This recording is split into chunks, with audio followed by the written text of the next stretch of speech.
Welcome to Home and Away, a Tottenham Hotspur podcast hosted by myself, Graeme Spice, and Glenn Cowie, where we talk about all things Tottenham Hotspur from both a match attending and international supporters' view. This episode, I'm flying solo again without Glenn, but I'm joined by Forganes. There we go. Yes, I that's do it. again.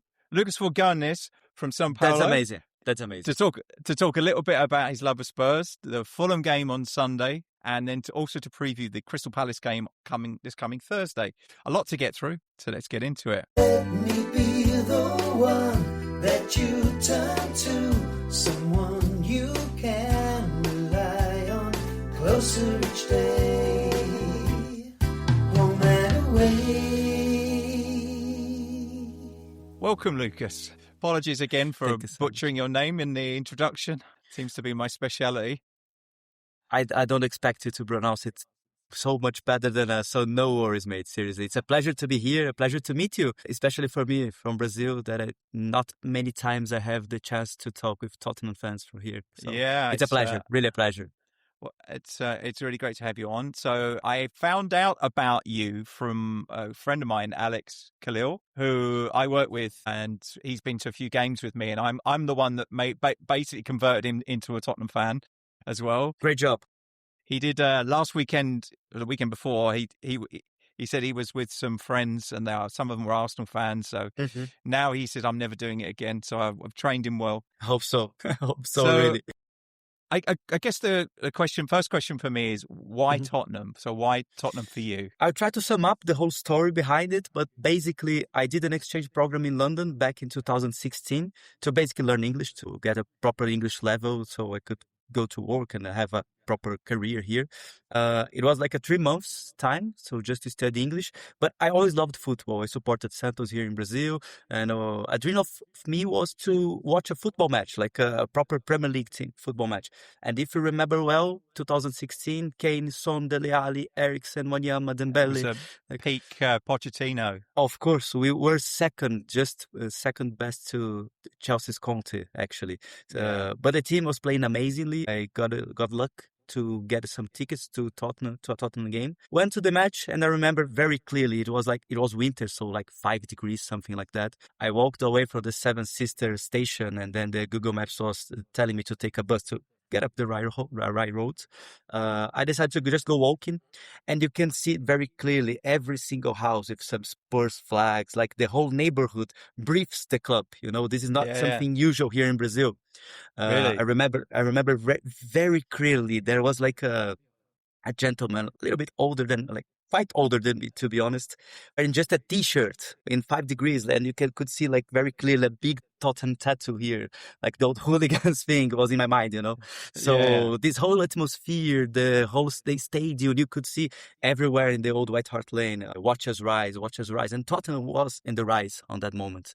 So I just fell in love with the football the team was playing, and obviously, after that, I went to 2 matches on that same period of time. We won every single one of them. This guy here scored the hat trick. So, yeah, we have great memories. You're definitely welcome back if we've won every time you've watched. I went to 10 matches. So wow, I've been back. That's cool. Yeah, I've been back 4 or 5 times. I took my wife to watch a match. I'm a member as well.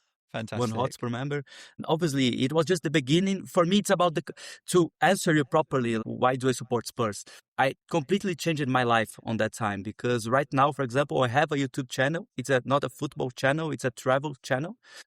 I travel around the world. I traveled to 55 countries, and it always started over there in London because I just felt in love about meeting new countries, new cultures, and Tottenham is my connection to that time. Yeah, it's always about this. It's always about this connection. Many times it's about family. Like my grandfather supported this team, and he took me to the stadium and so on. For me, it's about the time. One of the best times of my life, I have to say. I love London so much, and obviously after that there were many other situations. For example, if you look back here, this is a Harry Kane jersey he gave me. In a football. Yeah, I went over there with a big sign in 2019, my first match in the new stadium. He saw it, gave me the jersey, we shook hands like a proper handshake, you know. Nice. I started crying like a baby. So there are many stories with Spurs, and just keeps going and going. I met Sandro Ranieri as well last year. I love Sandro. He's amazing. He's such a character. He really is like I've seen him a lot going. He does a lot of visits with some of the supporters clubs, and like, Yeah. he plays a guitar, and He he's does. just he's such a character. And you can Such a great. I imagine, was so our, disappointed he got injured so seriously, and he never really absolutely, recovered. absolutely. We loved him in Brazil as well. He was playing so well. Like Yeah. he was that character already when he was young here. And I met him from my YouTube channel. I was planning to record the Tottenham tour. I have the record here. I still need to edit it and post it on YouTube. But he was there like as a guide, as a proper guide for this specific stadium tour. I didn't knew it before.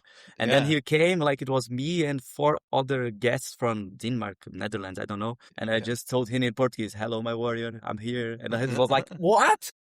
So we became friends. I had lunch with him. So there are many situations that just gets this connection bigger and bigger, you know?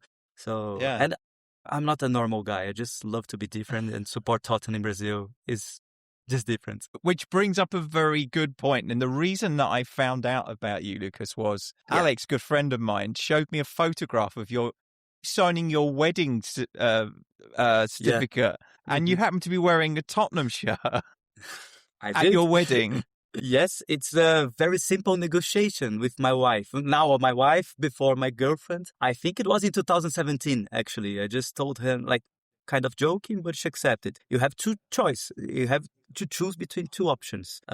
We can marry wearing a Tottenham jersey, or we cannot marry. So she choose. That's very simple. I think she's a very accommodating woman, and she is the best, really. She's the best. She's the. It's because of her. It's because of her that we did it. Totally. She's very open-minded for it.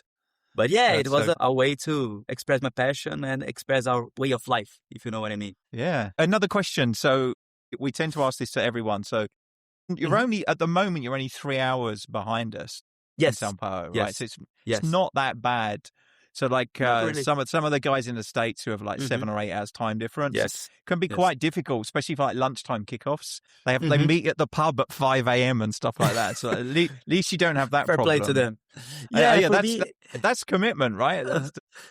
For me, I just wonder what does a match day look like for you? It depends of the time of the day when the match happens. For example, I remember very clearly there was one North London derby that was 8:30 a.m. in here, and I was doing a barbecue right here with some drinks. Like we lost 3-0. I think it was under Nuno, if I'm not wrong, or Conte. I don't remember. Yeah, it was such a short period. I almost forgot it.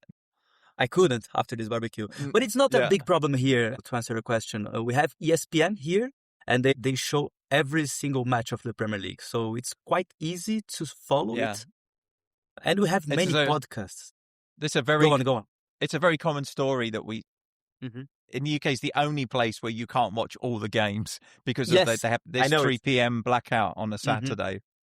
Yeah. So I always find that a bit frustrating, but hey, it's great that everyone gets access to it, which is great. We have the access, and we have access to many informations about it. For example, we have a podcast called, in Portuguese, Correspondentes Premier. It's like Premier League correspondents that live in Brazil. They live in London. They are Brazilians, and they record a weekly podcast to bring us the news, you know. They're based in London? They're based in, all of them are in London. I'd love to speak to them. ESPN. That would be João cool. Castelo Branco. We have Natalie Jedra from Sky Sports. Oh, really? She's working in Sky Sports right now. She used to work in ESPN, and she's working in Sky Sports. Ah, okay, cool. So of course I follow. For example, We Are Tottenham TV is another YouTube channel from Spurs. So it's quite easy to keep watching. I guess content. there's so much content nowadays. So, yeah. Somebody I had a guest on a few weeks ago, is a good friend of mine, Ian, who runs he runs a podcast called Poddingham Pod Spurs, and it's basically a podcast about Tottenham podcasts. So he basically he summarizes all the Tottenham podcasts. Yeah, and there's over 120 Tottenham podcasts and YouTube channels, and so that's a lot of content. There is a very famous flag. I always see it in the stadium. I think it's in the corner. Cyprus Spurs. I mean, Cyprus Spurs. I've seen that one. We are everywhere. I've seen it all kinds of. So I've got some good friends in some of the supporters clubs, like the Netherlands. So the Amsterdam Spurs supporters, The Norway Spurs, we've had them on a couple of times. Sweden, Amazing. so we've had Amazing. some really interesting, and it's nice to see them at the stadium as well. Like the one that came the furthest, and I went to a game with him, is Richard and you can probably see his scarf that he gave me. Yeah, It's I can see it here. Kiwi Spurs from New Zealand. Oh, mate, that's fair He was play. over. Amazing. He's expat. He's an English guy living in New Zealand for a long time, but his mother's still here, so he came back to visit his mother, and we went to a game just after Christmas, which was really lovely. So it's it's the furthest person that I've met through the podcast, and then we've met in person. So that was very cool. Amazing. Hope we have the chance when I go. Yeah, to listen, London. of course, but love to meet you if you're ever over again. So of course, I'll let you know. Amazing. So I guess we can't avoid it any longer. We really need to talk a little bit about the football. Yeah. Unfortunately. Although there's not that much good to talk about. I guess I'm assuming you watched the game on Sunday, right? I watched the highlights because I was in a store with my wife, so I was here with my cell phone, like, okay, let's see. So, to kind of watch the game. But yeah, it must have been very short if it was highlights, because there wasn't that many for us, that's for sure. Yeah, I tried. Like, it's not just the highlights. I tried to watch the game, but I was looking to, like, talking to her and watching the game, talking to her and watch the game. So yeah, after that I watched the highlights, but not many. So I'm really disappointed that we haven't seen any kind of like bounce from the new manager. Absolutely. I don't see any response from the players, and that worries me a little bit. I think, like, of course, I think it's very obvious we have a mental issue with the players. I think there's no secret about it. I don't think they are used to this dogfight, if you know what I mean. I don't know if they realize. I saw a video from an Ali Gold video, and he clearly said it to me. They are like kids. You're crying to them, and they're like, "Here, no, I don't want to listen." That's the feeling I get with this team, you know. Yeah, and that's what I've been saying it for a while. I said it kind of in January when I thought, you know, I looked at February and I thought I don't think we get a point in February, and we got 1 point. And then this month is harder. I think the games are harder. With Liverpool. Yeah, I think so. And what worries me as well is, like, Palace are quite similar to Fulham in terms of the way they set up. Transitional. Exactly. A counter-attack.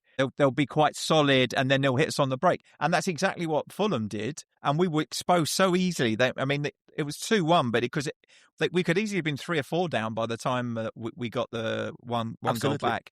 And I think the scoreline almost flattered us in the end. It was a really poor. It wasn't fair. It wasn't fair. Absolutely. I agree with you. And I just think it's less about the tactics and much more about your imposing yourself. Yeah. You can see the team is not imposing yourself physically enough. You know, listen, we have Bissouma, we had Gallagher, we had, which one was the other one playing? Alinea. And we were not able to impose ourselves in the middle. Yeah, it was a bit weird as well, because he didn't start with Danso, because Danso was fit enough to be on the bench. But he didn't start. And then we started with Gray as a left wing back.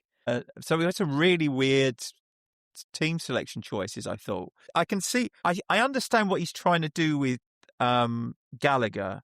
Like, I think because he's supposed to be all energy, high press, and like forcing the other teams to make mistakes in their own half so that we can turn the ball over and win the ball higher up the pitch. But it's just not working for me. Like, he's not been very good. I think Gallagher represents a lot of our problems right now, because if you see him play in the past in Chelsea, Palace, even in Atletico Madrid, he was this energetic guy. And when you see him at Spurs, he's like another player like the others without the energy. Clearly, the problem is not about of course, the problem is about the players, but it's a bigger issue. You know, I think it's a because it's not like individual player issues. It's almost like exactly. There's an issue with the whole group. They're all lost. You know, you don't have a unit over there. And I think I'm a bit worried because I'm not sure that Romero's the guy to kind of, you know, it was absolutely terrible timing for him to be out for 4 matches. But who is better than him to do it? You know what I mean? No, like, he's I don't know. Most. Yeah, exactly. But I did read that he only has to get another. When he comes back, if he gets one more yellow, he's out again. So no, seriously. I think so, yeah. So, like, it's like walking a tightrope for and we can't afford. I mean, I'll be honest. Dragusin's been awful, really poor. I do agree with that. I wish he was as good as his agent says he is, because his agent is a absolutely. very vocal man who talks him I up a know. lot. And I if know. he's really, I'd love if Inter Milan want to buy him, then I'd be quite happy to sell him at the moment. But And look, I don't understand the point from the start of the season on loaning out Vuskovic. Seriously. Like, I remember him from the beginning when we signed him from Hajduk Split. I remember, actually, I think it was 2022 or 23. I visited Croatia and I was in Split, his past team. And people over there were already talking about him. He was 16, something like that. Yeah. And he was like the next he was rising already star. first team. Yeah. Yeah, absolutely. And look, his class, mate. This player is he's really, I've watched really I've watched some of his games in Germany. He's brilliant. What amazes me about him is that he's 18 now, but I think he's 18. He plays like a 28-year-old. He's got the brain of a 28-year-old. He reads the game really as well. Yeah, it's very grown Absolutely. up. So why are we without him when we need him? We have Draguzin, we have to play Palinia as a centre back. And look, after all, it's the third season we have this injury crisis, so we cannot allow to lose more bodies. I think what frustrates me more this season is if you look at last season and this season, Ange had more defenders out for longer. We've actually had most of our first choice back four available for quite a lot of games, and we still were losing matches. So like we had probably a similar defensive record with Archie Gray and Bissouma playing at centre back last season. Davies as well. Davies was playing over there. Yeah. Oh, yeah. We had a real mixed bag, didn't we? Hardly anyone was playing where they should be playing. And Archie Gray, fair play to him because he's playing everywhere and he's like just an 18, 19 I got nothing but respect for that guy. Absolutely. I mean, he probably shouldn't have played more than about 20 games for us so far. Probably. Like if everyone was not injured, he's probably played 10 games last season, 10 games this season. But I think he must be going on close to 70 or 80 games over the two. I think he played nearly 50 last season. And to never been injured with this squad, with this club. Fair play to him as well physically. We have some voodoo sign over us. I think it's. I'm starting to get to the point. Again, 3 seasons in a row with this injury crisis. It cannot be just bad luck, I think we really have something inside over there with the medical stuff, with the physios. And I think that they switched all the medical staff already. So like there's a completely new. As well. And I don't think that was the issue. I feel sorry for the guys who got let go because absolutely it turns out it wasn't them after all. It's but it may be to not be. I mean, the training pitches, the pitch itself. Most of these modern pitches have like artificial fibers, woven into the grass, so I kind of hold it all together. And I wonder if that's causing more injuries. I just can't. I don't really understand know. as well. Maybe it's about I don't know. It could be about the players' physical training as well, like the compromise they have with the physical training, the physical practices. I don't know. It's kind of a self-fulfilling problem as well. I think the more injuries you get, the more game time the remaining players play. So they become more susceptible to injury as well. So like it's a cycle. When you're down to 13 players and they're playing virtually every match, they're going to get there's more chance of them getting injured. Maybe that's part of it. And we still have the Champions League matches. Very luckily, mate. I got the notification I got the notification through today for my season ticket window. I can order the tickets tomorrow, I think it is, but I know. Are you going to do it? Probably, but like I'm not going on Thursday. I'm not going to the Palace game. I decided I'm not sure I could do that to myself. This is another thing that I mean, I'm an outsider in here. I live in Brazil, but I still remember we were talking about my past in 2016 with the old stadium. Yeah, we are suffering a lot with this new stadium, man. I've been there, I think 4 or 5 times watching some matches, and the atmosphere is so different, like from the old stadium. Physically we are not so close to the pitch, so people are not like over there supporting. Like it's not like, for example, here in South America we have La Bombonera from Boca Juniors and many other stadiums. It's completely the opposite, and you can see many tourists. Seriously, I know. It's changed. It's changed a little bit, like, because now with Son gone, there's a lot less Koreans, I would say, and maybe you're right. I wasn't someone. They were actually quite enthusiastic, so I can't argue with them. Absolutely. They were always pretty enthusiastic, but also I've really noticed the drop off in attendances this season. And the problem is, Of course. the club don't care, I don't think, too much, because most of the empty seats are season tickets. So they've already taken the money, but people are just not going. I mean, and I've been really struggling to resell the tickets when I haven't been able to go. It's really hard to get someone to buy them because no one wants to go. It's always about the product. And we've been served really bad product. And I'm being very polite when I say that. I'm seeing it from here. Look, ultimately, I think it's about forgetting about the product you're being served and try to support the club, because otherwise we're going down. This is a thing for me. It's the same. It's the reason that I went to the North London derby. Is that I felt like new manager, he deserved my support. But yeah, so I think his interviews have been very interesting. I think, right, because he's gone from I'm going to do this. I'm not here to have fun, and he's. After the Fulham game, it was almost like, I saw it. This is a much bigger problem than I thought it was. It was a reality shock, isn't it? Yeah. And also, there's some really weird rumours doing the rounds that the club are thinking about replacing him if he doesn't win against Palace. I saw it today, and I was cannot say I was surprised. Seriously, I was obviously, I think, as many of them frank out, and many of the supporters frank out. Yeah, but it always depends. Like, what is it about Igor Tudor? Is it really? Does he have the profile to actually change our situation? I don't think it is. Like, okay, he has this short-term impact in some clubs, but the problem is that we haven't seen it yet. And he's only got 12 matches. In fact, now he's only got 11 matches, right? So 11, or is it 10 now? I've lost track. I think it's 10. It's 10 matches, and we still need to win 3 of them.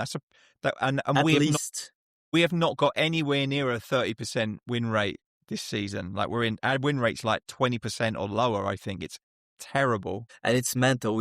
I think we are the 9th richest club in Europe by market value, if I'm not wrong. Yeah, mate, and we are fighting for relegation. This is absolutely mind-blowing. Yeah. Can you imagine probably you can imagine better than me, if we go down, what is going to happen to our finances? I think the thing is, I'm old enough that I remember the last time we were relegated in 77. You don't look like, mate. I'm 55. A healthy living. Yeah, absolutely.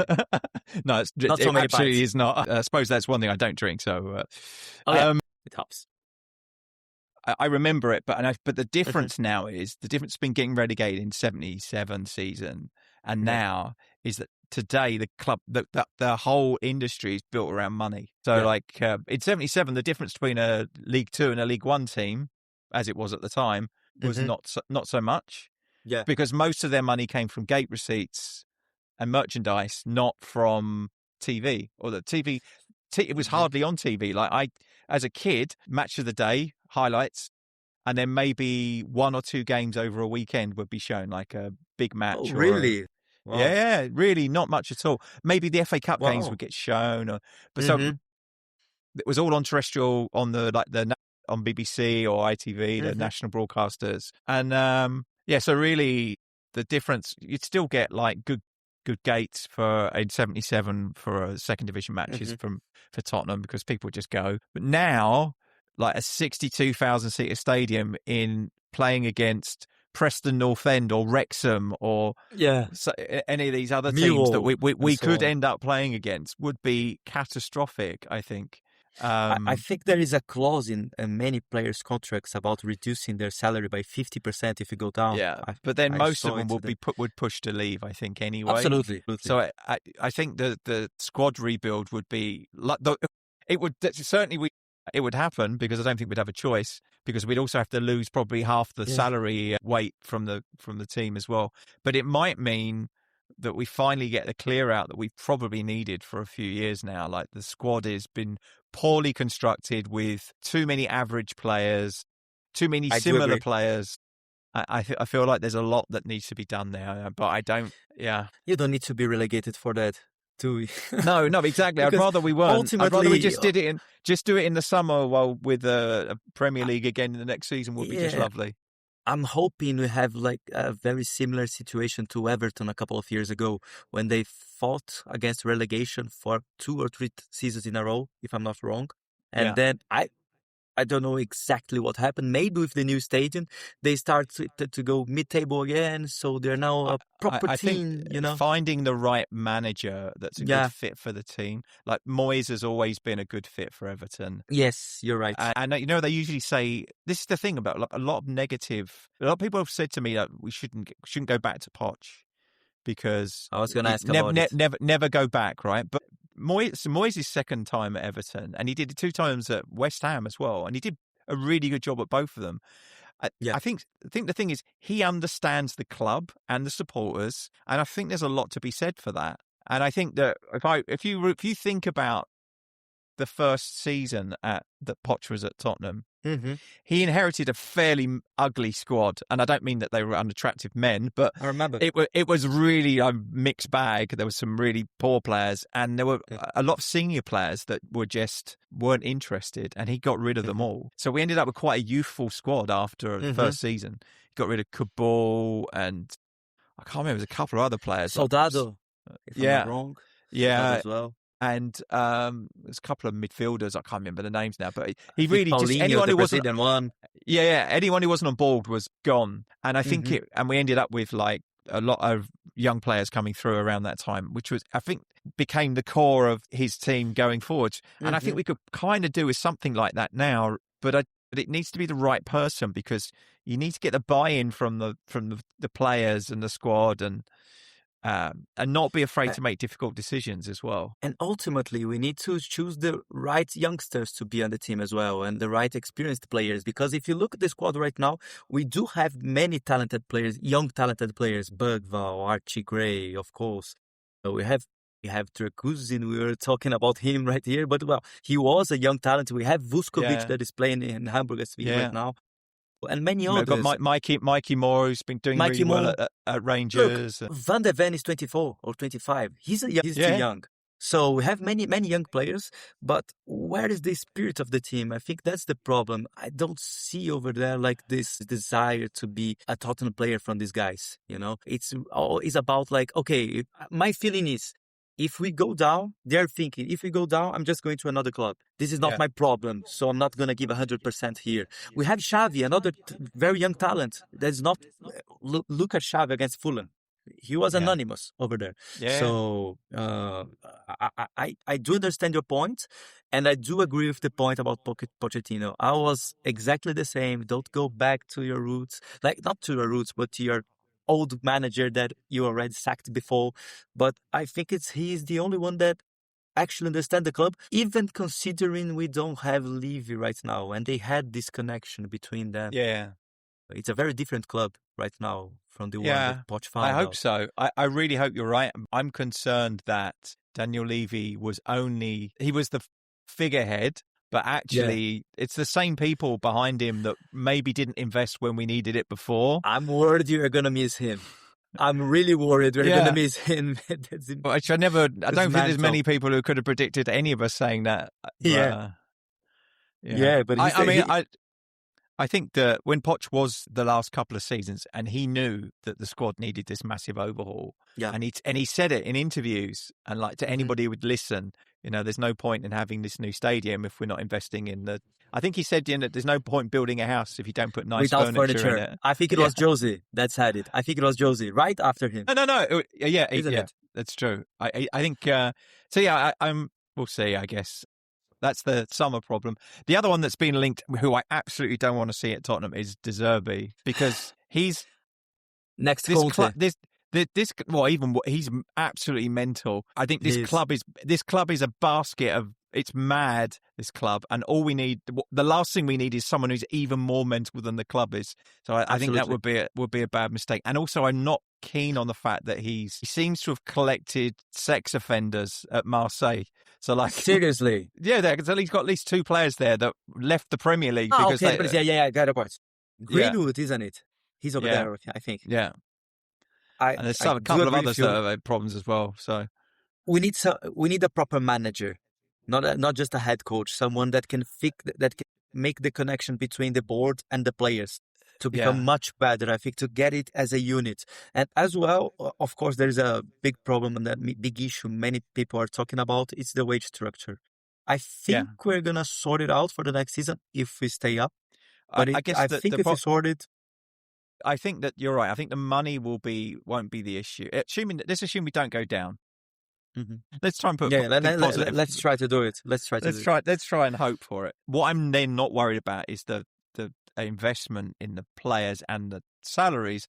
I'm worried about the people who will make the decisions on who we buy, because at the moment I do not trust Langer and I do not trust Vinay to make good decisions. Yeah. Because they've shown that January was an absolute disaster, because absolutely we didn't need to go and spend a lot of money, but we needed bodies. Like, we just ran out of bodies. All we needed was a couple of loans or get a couple of cheap bring players. 4 or 5 Sousas, no problem. Just fine. Just have enough bodies that we can at least rotate a few players and keep a few more players fit. And they just decided, well, there's no point investing any money because the injured people will be back soon. I'm like, well. Raheem Sterling, would you have done. taken him? Who, sorry? Raheem Sterling, would you have taken him? No. I think he's struggling. Neither do I.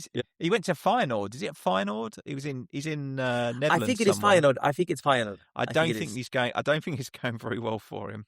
I don't think so. But yeah, just to talk about a little point that we see it a lot in Brazil about this topic. We're too big to go down.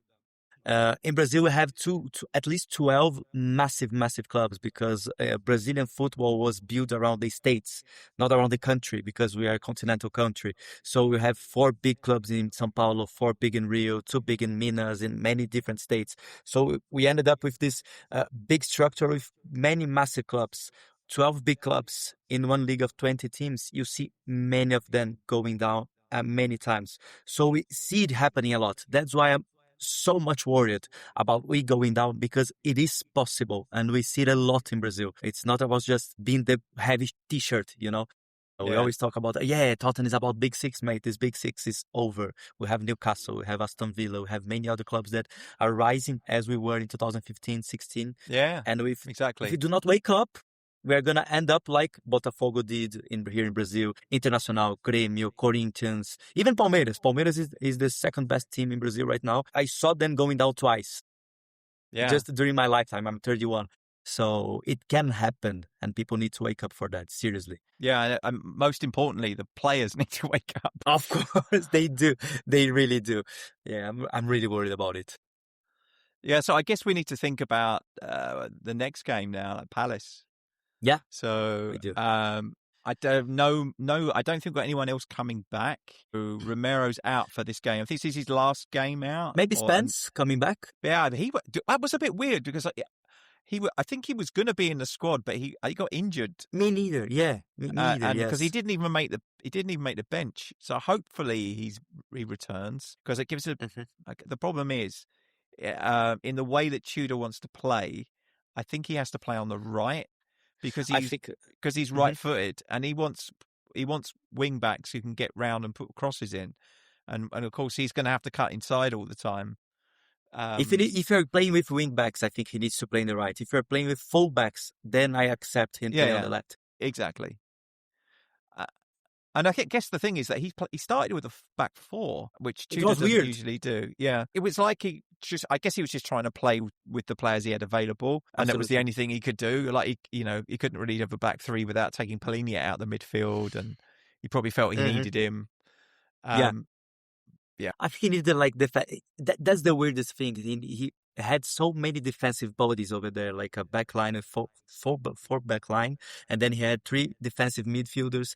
He had Gallagher on the right wing, and still we were dominated. That's they went through us like we weren't there. It was just exactly. I don't understand that. And I'm worried about this next game as well. Yeah, because as I think we were talking about before, they're kind of similar. They have a similar style.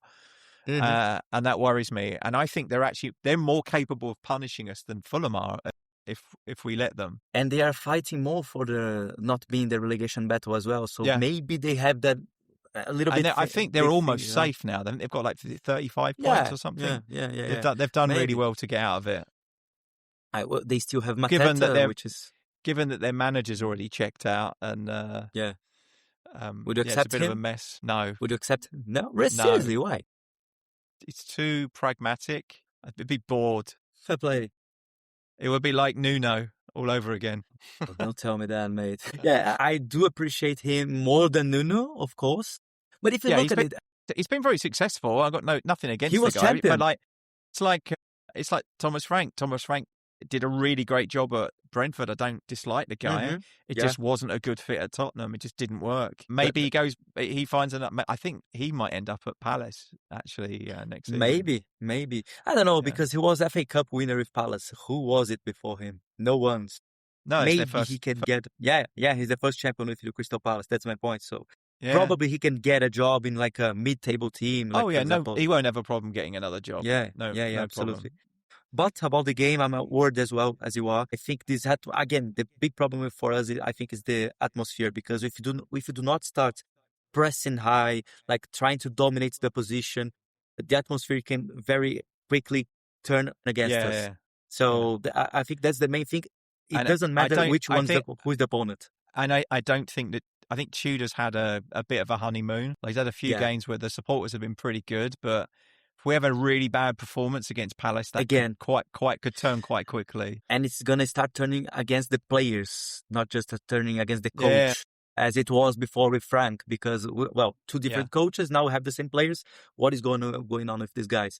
And this is the thing. I mean, as a fan base, I think. Not me as well, actually, because in Brazil, but we need to try to support them. It doesn't matter what happens, because it's a dogfight again. It's like what Everton did. I remember very clearly when Richarlison was in Everton and they had this dogfight against the relegation zone, and then in the final match, he scored about quite a few goals in the last few games. Yeah, he did. He's someone that I really want to see play. It's funny you should say that. 11. It's exactly what I was going to say. Is that.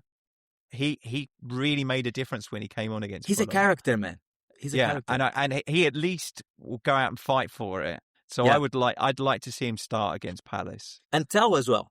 Yeah, that was the other one. Tell also came on and made a difference, and I really thought he did a good job. So I would have them two start. I think Richie won't feel the pressure seriously, or at least if he feels the pressure, he's gonna get it in a good way. He's been there before, right? He's experienced it with Everton. So and maybe he's Watford as well. Yeah, exactly. Maybe he's the guy that he's the one who puts his foot on the ball, and then everyone can kind of rally around him. If he can cause some trouble up front, and maybe we can get a goal ahead. I think that we could maybe do something. But at this stage, we don't need those very technical players. We need the bodies to impose themselves physically, to try to muscle the other players out on the opposition box, try to do something to get headers, to get the ball in the box. So and also we have Porro back. So if Porro and Richarlison could be a good link up to try to cross the ball more, I'd probably suggest that Gallagher should move back into an 8 rather than playing as one of 2 10s. Yeah, box to box. And then maybe Tell could play that kind of outside forward role better, because he put himself about quite a lot. At least Gallagher's got a good engine. He can get up and down the pitch. Maybe Palhinha probably sitting deeper, just doing what he does best, like breaking legs. Absolutely. The big doubt I have in my mind is about Xavi. Where do we play this man? Because if we play him the left wing, you can see he's not like a proper winger. He was much more. He needs to be in the centre. He has to be. Yeah. I would almost suggest that rather than play a 3 or a 1 with 2 behind, I would play a 2 up front with him behind them. So maybe Richie and Solanke. And Solanke, I think. I've not seen enough from. I thought we might get more out of Moani because he's played for Tudor before. But I mean, the first game I thought, okay, he looks better, but Fulham, he was awful. I don't see the needed soul on him to play this type of matches. He's another one. This is not a guy who's been in relegation battles, right? Yes. He's been at big teams that are. Yeah. No, it's most of them. Yeah, it's true. Most of them. Yeah. And I guess that's a problem from a mindset perspective, I think. Absolutely. So that's why I'm worried. But I do agree with you. I think we need to play 3 in the back, but with 1 behind the 2 strikers. But also, however, we need to think about Tell. where does he fit in this system? For That's example, true. is he gonna play? Is he gonna play in Solanke's position as a striker alongside Richie, or is Richie not gonna play? That's another difficult Yeah, decision I think Tudor has to make. But again, this is I true. think it's way less about our formation, about our tactics, and much more about the spirit. The spirit as a team, like let's wake up. We need to win these games, otherwise we're down. So it's a Yeah. psychological thing, totally. And again, the fans, we need to be there, try to push them as some South American teams would do. So this is Yeah. the time we really need to turn up. So, I mean, it goes without saying it's a must-win game, right? We have to win this game. Absolutely. We As have much, to win any games. it's kind of it's become a psychological problem that the losing streak. I mean, we need to break it because I think that might kickstart the players again. And there are many chances of it. It's basically this game and probably Nottingham Forest game. Yeah. These are the only two chances we have. Otherwise, we're going to lose every match. Yeah. And then we're going to need to just be watching West Ham matches, hoping for them to not win it. It's true. So, and also, I'd really want to see more of Tudor's identity on the pitch because at the moment, I get the feeling that they certainly don't look like they're doing what he wants them to do. It doesn't look like we've changed the manager for me. Yeah. It's very similar to what we're seeing under Frank. Mm. So that's the thing. But yeah, I do agree with you. For example, for me, I know Tudor play with the three in the back. So for me, I was hoping he would do something similar like Conte did with like three in the back, but pressing high with the wing backs having a major role over there. We're not seeing anything. Of course, you cannot do it with like Archie Gray and Porro, you could. But if you have Archie Gray and Spence on the wings, you're not going to be able to do so. And it doesn't look to me that he's like very adaptative, as Frank had the image of being someone. So yeah, it's a very difficult situation. I don't know if I would rather Ryan Mason back than Tudor, to be honest. Just to the club identity. I don't know. Somebody who at least understands the club, maybe. Yes. I mean, that's my point. This was kind of the thing, wasn't it? There was a real lack of people that were a good fit. You felt might get a rise out of the players, but we shall see. No one did What's your prediction then on the score? Oh mate, it's a difficult one. I have to predict a win, doesn't? You don't have to if you don't feel it. Let's do a 2-1. Yeah. So I think it'll be. I think it'll be tight. Rich for the double. I don't think there'll be a lot of goals. I think it'll be quite tight. I don't think we'll keep a clean sheet. So 2-1 sounds like a good bet, actually. I would say 2-1. To be honest, and I do agree with you, and you remembered me about another issue we're having right now called Guglielmo Vicario. Mate, I don't know if I'm trusting this guy any longer. I don't know if I trust him more than Kinski, for example. Maybe that could be a change. Yeah. I don't know if he's going to do it, of course, because Vicario is from the leadership group. He didn't even make the bench for one of the games. Was it the North London Derby? I think you're right. Austin was on the bench instead, which is a bit weird because I thought if Kinski had gone out on loan in January, which it looked like there was rumours about him going to West Ham, but when he didn't go, you'd think we'd still want your best goalkeeper, your second best goalkeeper on the bench, right? Either nobody fancies him or he's got a problem and he just doesn't want to be there anymore. I don't know. Ultimately, at least you're going to improve on your playing from the back. Because look at what Vicario did. His distribution's a lot better. Yeah. Much better.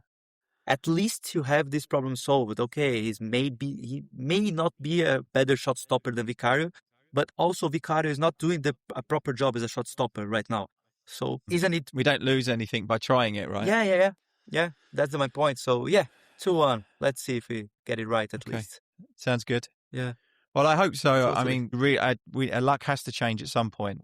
If not this season, then next. And the next will be easier. I hope it's not easier. Too much easier. Well, this is the thing, right? I think that the Championship is a very, very difficult league to get out of because you will enter it with definitely a new manager, whoever that is. Yeah. Your squad will change massively beyond recognition.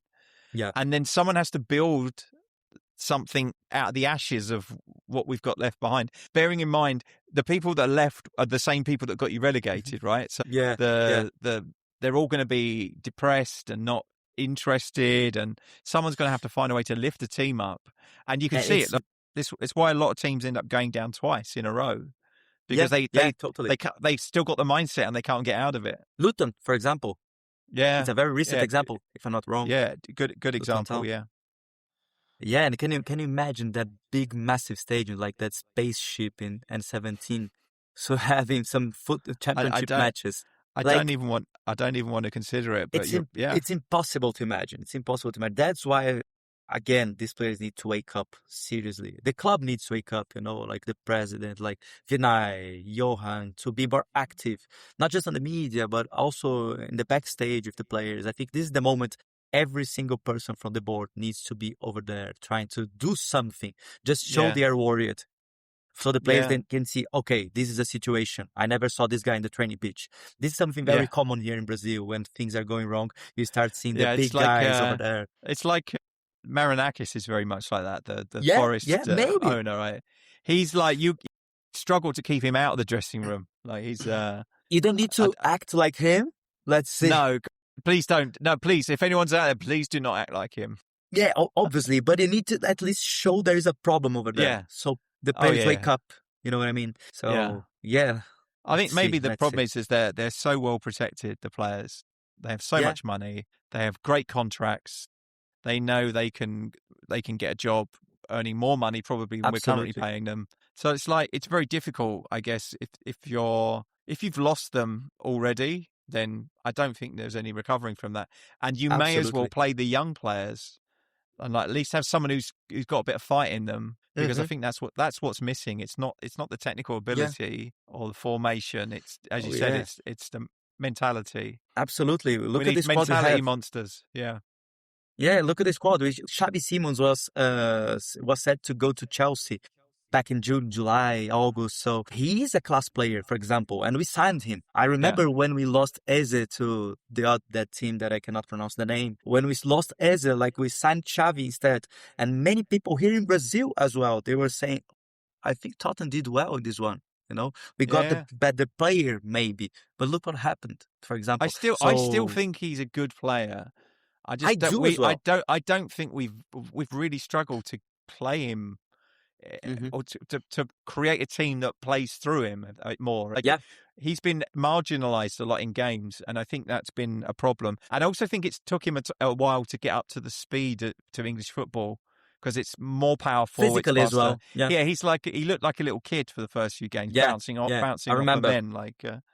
People are muscling out him a lot. Yeah. So but right now I think he just passed by this problem. He solved it. He's a bigger guy, let's say. But his teammates are not supporting. And this is the thing about the team again. I think that I saw there was one moment in the Fulham match.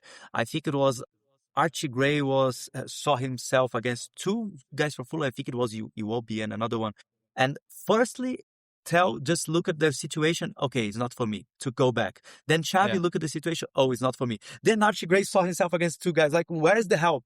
And you can see it many times during the matches. You see the players just very much alone, so you don't have options to pass the ball. So then what happens? Vicario kicking the ball out, Van de Ven kicking long balls. So, and this for Xavi. Yeah, and the long balls, and with Komorani up front, we were hitting long balls at him in the North London derby. He is not the player to bring the ball down from long balls. He's going to lose every time to centre backs. It's a completely wasted kick. And who is possession in our away. squad? Like Richie, he's not the best technically speaking, so I don't think it's the best. It's not the smartest tactic to do it with him. Dom Solanke, maybe, but he's very irregular, So in my opinion, at least, I still think he's struggled to find any kind of form since he's come back from injury. Yeah, which totally. is a bit. I think that's fair though. It must be quite difficult to come back after a long-term injury into a team that's dysfunctional like this. Excuse me. No worries. So right, well, that's it. I think we should probably wrap up. I wanted to say thank you. It's been a really fun chat. Appreciate it. My pleasure. Wait, you're always welcome if you're over. I'd love to go and see you to Brazil as well. If you come to Brazil anytime. Well, it's funny. Funny you should say that. But my daughter was in Rio last week. Really? Yeah, Choose well she the was city. Choose she was well. there. She was there for Carnival. So Seriously, I've never been to Rio Carnival and really, she did it. Yeah, we my have daughter, Carnival in São Paulo as well. would is a bit like you've done 55 countries. I don't think she's far Yeah. behind you. she's Okay, amazing. she's an absolute demon traveler. She did, I think last year she Incredible. did Indonesia. She did 5 countries in Central America as well. I think Costa Okay. Rica, and I I've can't been to remember all Costa of them, but Rica, Nicaragua, she, probably, Panama, yeah, it could be. I can't remember. probably. Well, and then she did some Europe, but yeah, she's always traveling. So I Amazing. think Fair she's play to her. still got Ghana or some later in the year. I think Ghana. yeah. So she's done done about. She did another holiday with about 5 countries in Africa as well. But she's like, It's amazing, amazing. yeah, Yeah, I try. Amazing, amazing. Well, it's always a pleasure to be with you guys. yeah. I hope I clarified some things about my story here as well No, as a Tottenham fan. Yeah. it's awesome, and what I love about doing this is the amount of different stories we've had. We had people like the guy. There's a guy David in Hong Kong, and it was like. Mm-hmm. And how it was because back when he was young, his dad Mm-hmm. would let him stay up and watch the Premier League matches with him because the time difference is really bad. It was Yeah. like really late at Mm-hmm. night. It was the only time he was allowed to stay up late, Mm-hmm. and it was kind of the thing that he had with his dad. It was their thing. Mm-hmm. And so that's how he became. And then I've other people have similar stories, and other people have got really mad. Alex is a Mm-hmm. Tottenham Yeah. fan because he's this guy that he used to work with. He really hated. He was an Arsenal fan, so it was literally to be the opposite of what that guy was. Amazing. Well, Which I love you that. have the connection. At least you have a connection. He's Yeah, always yeah. going to remember this guy. Yeah, And yeah. It's always about. Yeah, I know. Another guy, Mm-hmm. João. He's one of Mm. the Portuguese guys who's a good Mm-hmm. friend of mine. He's a Tottenham fan now. Everyone I work with, I convert them. He's You like need to teach me the techniques. yeah, he's a Benfica fan, but now he has a Tottenham shirt and he's been with his dad to the stadium. So like, Mhm. I'm pretty Yeah, good at this. I think that's the only difference for me because I was very clear about my feelings. When I started supporting Tottenham, I completely forgot about the past, Yeah. which can be understood as something, well, not so polite with your old club, at least. Yeah, But it's always about, for me, it's like you can just have one team that you actually love. And that's true. yeah, I I mean, always joke that I sold my soul to the capitalism, and that's quite right. I used to. There was a period in the 90s when I couldn't afford to go to watch Mhm. Tottenham, Yeah. and my brother-in-law at the time was an Arsenal fan, so he couldn't afford to go Arsenal. So we both got season Mhm. tickets for Leighton Orient in the Okay. second division. Like, so Yeah, we would I've go been to the and stadium. Yeah. yeah, we had season tickets and we would go together to watch the games there. Mhm. So which was quite Wow. cool because there were some Mhm. quite interesting players that went on from there. Like, but I also remember Dean. Do you remember Dean Richards? I think he was he was Brentford don't- manager and he managed Villa as well. But he was a centre back Mhm. that we used to watch play. You're watching the players you watched on the Yeah. pitch now becoming. It's the same thing for Exactly. me, for example, Yeah. with Lampard, Gerrard, and so on. Yeah. Absolutely, absolutely. That's But quite yeah, cool. you have this. It's always about the connection you build with the club. So that's what happened with me and Spurs. I always say, to be honest, that it could happen with many other clubs. It was lucky for me that it happened with Tottenham. Like I just Just the got the availability tickets. of tickets. Yeah. Yeah, that's the point. It's a website called StubHub. I don't know if you know about it, but I just I know of searched it. it for the tickets, and then it happened to have like a Tottenham ticket for a good price. It was pounds, so never a good price for me at least. But it was quite normal prices, so I took the ticket, and man, what an experience! Seriously, on that time to see the high road, the old stadium, with like the small lanterns over there. It's very very British.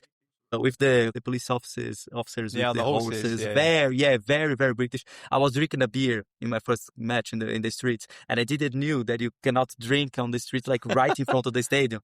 Then the police officer came with his horse, like, "What are you drinking?" And I told him, "A beer," and he realized that I was not from there. So like, okay, you cannot drink here. And I asked him, "Can I have that once instead of just throwing away?" And he was like, "Okay, go, go, go, go, go, go." Like even these experiences were really, really touching, really good for me. Positive. Yeah. Yeah, positive experiences. So yeah, it's amazing. Like Spurs, I always say it's like the the most important of the least important things in my life, if you know what I mean. Yeah. So, yeah. That's so cool.